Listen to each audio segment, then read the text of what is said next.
It's time to cut. Hey guys, I'm Zach Sykes at Homestead & Co.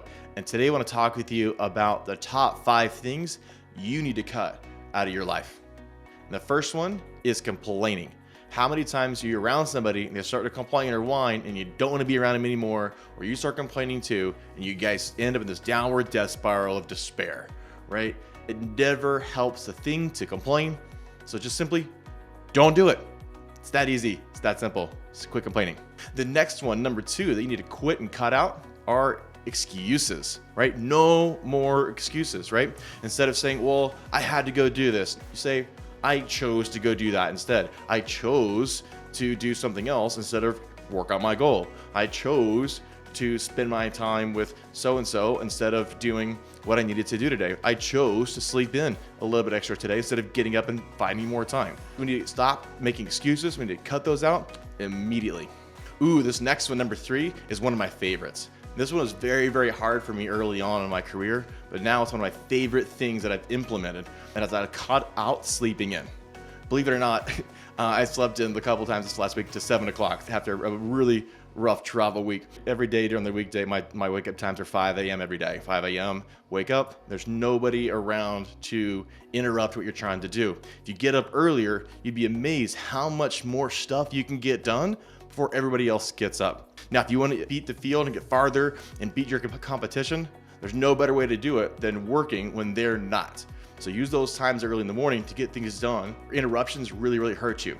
Exercise, maybe some creative writing. Use those morning times for things that be uninterrupted.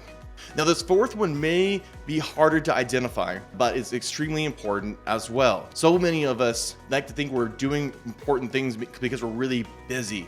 And guys, sometimes we mistake being busy for being effective. Just because we're working a lot on work doesn't mean we're actually producing any results. So I want you to stop and think, how many times am I working? And if I quit doing this, what would I lose? If it's not much, then it's probably not that effective. So I want you to be really looking at your schedule the next week, and I want you to cut out the things that make you feel like you're busy but aren't effective. Cut out the busy but not effective.